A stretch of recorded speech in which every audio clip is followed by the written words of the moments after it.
धाकड़ खबर बेखौफसुमा बेबाक अंदाज। धाकड़ खबर के न्यूज़रूम से मैं आपके साथ हूं अकरम रईस खान। कौन कहता है कि आसमां में सुराख नहीं हो सकता? कौन कहता है कि आसमां में सुराख नहीं हो सकता?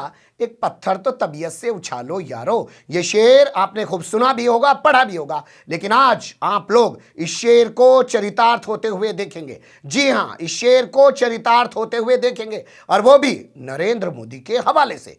उन नरेंद्र मोदी के हवाले से जिन्हें 2013 से लेकर आज तक भोंपू मीडिया और उसके दलाल चाटुकार दंगाई, बल्कि अब तो ईमानदार बन चुके पत्रकारों ने लार्जर देन लाइफ बनाकर रख दिया है। एक आसमान बनाकर रख दिया है, एक आकाश बनाकर रख दिया है। रात दिन दावे किए जाते हैं कि उनको हराने वाला कोई पैदा नहीं हुआ, कोई नेता उनके सामने टिक नहीं पाता है, उनकी शख्सियत के सामने अच्छे अच्छे नेताओं की बोलती बंद हो जाती है। बल्कि ये कहना कुछ गलत ना होगा कि डॉन फिल्म के अमिताभ बच्चन की तरह नरेंद्र मोदी को बनाकर खड़ा कर दिया है कि डॉन को पकड़ना मुश्किल ही नहीं, नामुमकिन है। लेकिन जरा सा विरोध प्रियंका गांधी ने किया, जिनके बारे में चर्चाएं की जा रही है कि कांग्रेस और बहुजन समाज पार्टी के बीच उत्तर प्रदेश के अंदर तीसरे और चौथे नंबर पर रहने के लिए लड़ाई चल रही है। असल लड़ाई तो समाजवादी पार्टी और बीजेपी के बीच चल रही है उत्तर प्रदेश में। उस पार्टी की नेता जो अभी कुछ ही दिन पहले पूरी तरह से राजनीतिक जीवन में सक्रिय हुई हैं, उन्होंने जरा सा विरोध किया तो नरेंद्र मोदी को मंच से खड़े होकर सफाई देने के लिए विवश होना पड़ा है। पूरी खबर आपके सामने रखूं उससे पहले एक बात बहुत साफ तौर पर आपके सामने रख देना चाहता हूं। आप इस शेर के जरिए मुझ पर सवाल उठा सकते हैं कि मैं नरेंद्र मोदी को आसमान बताने की कोशिश कर रहा हूं, लेकिन मैं नरेंद्र मोदी को आसमान नहीं बता रहा हूं। भोंपू मीडिया ने जिस तरीके से नरेंद्र मोदी को लार्जर देन लाइफ बनाकर रख दिया है, उसके चलते मुझे ये शेर आपके सामने रखना पड़ा है। अब जिक्र कर लेते हैं उन हालात का जिसके चलते नरेंद्र मोदी मंच से सफाई दे रहे हैं, और वो भी प्रियंका गांधी के सवाल उठाने के बाद। चल लेते हैं खबर की तरफ।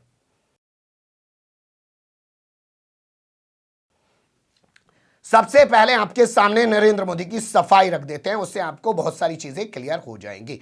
कल वो उत्तर प्रदेश के मिर्जापुर में पहुंचे हुए थे। बता दें आपको, उत्तर प्रदेश में जो छठे चरण का मतदान हुआ है, उसे आप कह सकते हैं कि योगी के गढ़ में वो मतदान हुआ है। और 7 मार्च को जब वो यहां मतदान होने जा रहा है, वो होने जा रहा है मोदी के गढ़ में। तो नरेंद्र मोदी पूरी तरह जमीन पर उतरे हुए हैं और भारतीय जनता पार्टी की लाज बचाने के लिए, यूं कहें सत्ता बचाने के लिए, हर जोर आजमाइश कर रहे हैं। तो कल वो पहुंच गए जौनपुर और वहां खड़े होकर कहने लगे कि मेरी मां ने मेरा नमक नहीं खाया है, मैंने अपनी मां बहनों का वोट के रूप में नमक खाया है। सिर्फ एक लाइन बोली है, इससे आगे पीछे कुछ बोल नहीं पाए हैं। पहले सुनिए, फिर इनका वो बयान आपके सामने रखूंगा जो इन्होंने एक मां के नमक खाने को लेकर इतना लंबा चौड़ा कई मिनट तक दिया था। सुन लीजिए। बहनों को कहता हूं कि मां,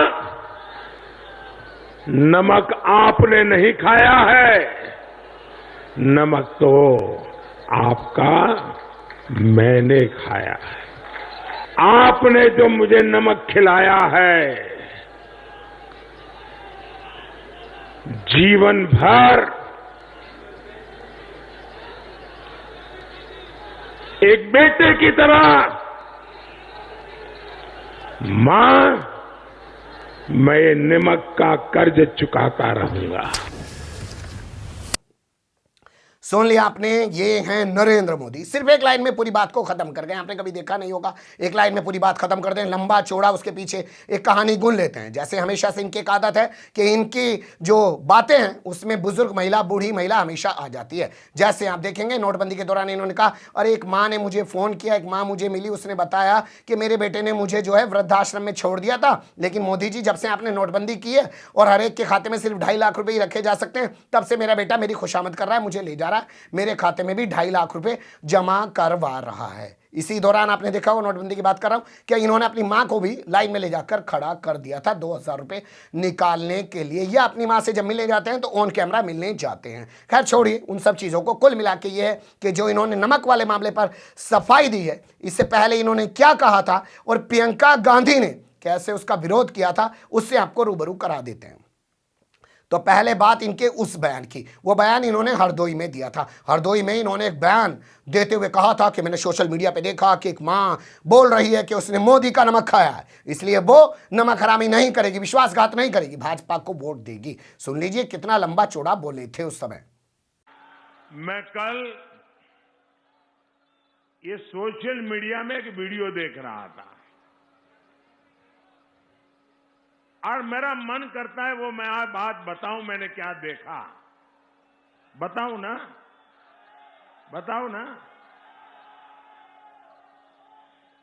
मैं चाहता हूं कि मैं आपके सामने, खास करके मेरे उत्तर प्रदेश के भाइयों बहनों के सामने, ये बात मेरे दिल को छू गई, इसलिए मैं बताना चाहता हूं।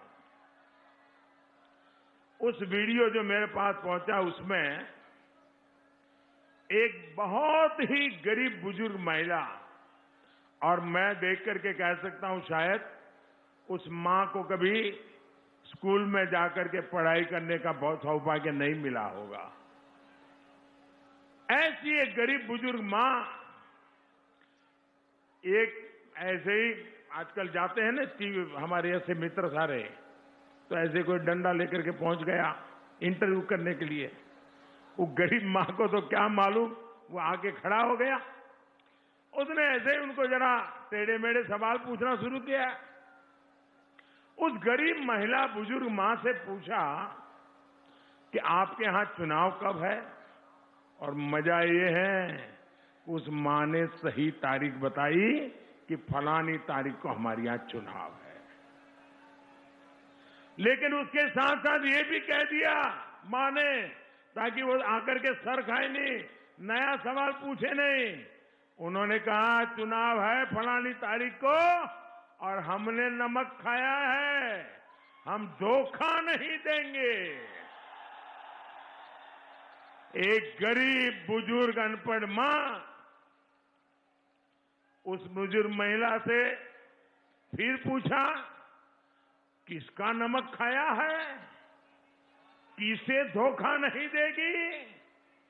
तो उस मां ने कहा मोदी का नमक खाया है। वो बुजुर्ग महिला के साथ उनके बुजुर्ग पति भी बैठे थे, उन्होंने भी उस मां ने जो कहा उनके पतिदेव ने भी उसको समर्थन दिया, हां में हां मिलाई। सुन लिया, लेकिन अब जब सफाई देने की बारी आई तो सिर्फ एक लाइन बोलकर रुक गए। ज्यादा इसलिए नहीं बोला क्योंकि मीडिया में मुद्दा बन सकता था। वैसे अब भी भीपी भोंपू मीडिया चाहता और उसके दलाल चाटुकार दंगाई पत्रकार चाहते तो इस एक लाइन के ऊपर भी खबर बना सकते थे, लेकिन उन्होंने कोई खबर बनाने की कोशिश नहीं की क्योंकि उनकी दलाली चाटुकारी चल रही है। लेकिन यहां सवाल यह पैदा होता है कि आखिर ये सफाई देने के लिए मजबूर क्यों हो गए? मजबूर असल में इसलिए हो गए कि जो इन्होंने हरदोई में बयान दिया था, उस बयान के बाद प्रियंका गांधी ने कई दिन बाद, कितने दिन बाद? कई दिन बाद प्रियंका गांधी ने उस पर रिएक्शन दिया और इनकी हवा खराब हो गई। क्या कहा था प्रियंका गांधी ने, वो सुन लीजिए। ये बड़ा करते हैं कि एक बोरे राशन का इंतजार करते रहे, वो उस पर निर्भर रहे। ये चाहते हैं आप चाहते हैं कि आपके सामने एक ऐसे प्रधानमंत्री आए जिनकी हिम्मत हो ये कहने की कि इस देश की बुजुर्गों ने मेरा नमक खाया है। प्रधानमंत्री जी ने पिछले हफ्ते मंच पर क्या कहा? उन्होंने कहा मैंने एक बूढ़ी अम्मा का वीडियो देखा और उस बूढ़ी अम्मा ने कहा कि मुझे एक बोरा राशन मिला, मैंने प्रधानमंत्री नरेंद्र मोदी जी का नमक खाया, इसीलिए मैं उनसे विश्वासघात नहीं करूंगी, उनको बार बार वोट दूंगी। ये चाहते हैं आप कि प्रधानमंत्री सोचे कि आप उनका नमक खा रहे हैं?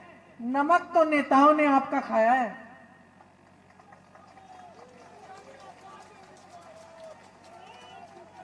नमक राजनीतिक दलों ने आपका खाया है। सत्ता आपसे उधार मिली है, सत्ता उनकी नहीं है, सत्ता आपकी है। और मैं सिर्फ उनकी बात नहीं कर रही हूं, मैं अपनी बात भी कर रही हूं।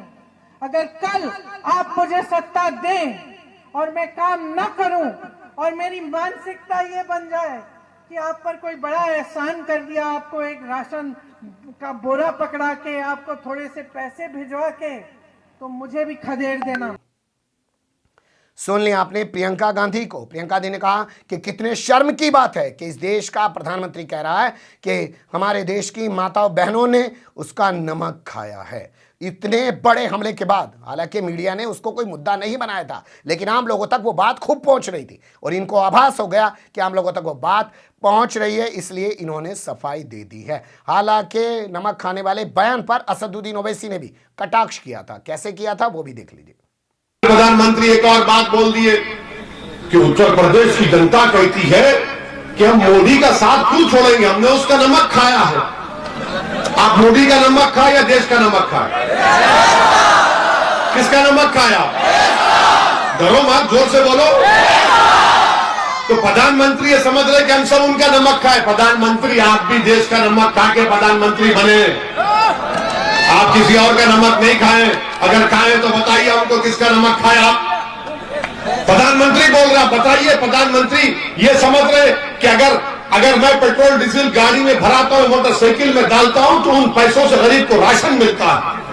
अगर एक गरीब महिला एक बिस्किट का पैकेट खरीदती है अपने भूखे बेटे या बेटी को खिलाने के लिए, तो उस कीमत से जीएसटी मिलता है।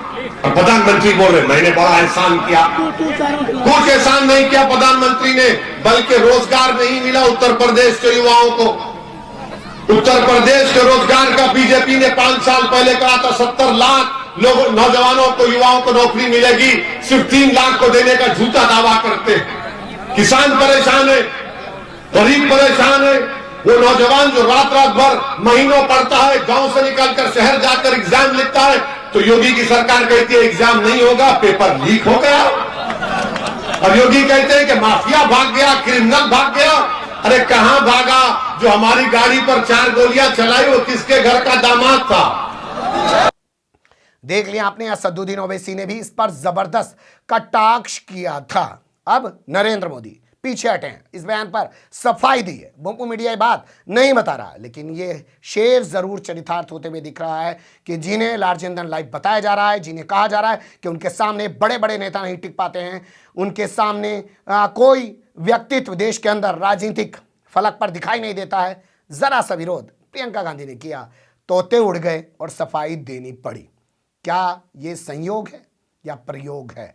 और आने वाले समय में ये प्रयोग और ज्यादा देखने को मिलेगा, क्योंकि अब डर हावी होता जा रहा है, क्योंकि वोट बहुत बड़ी चोट देती है।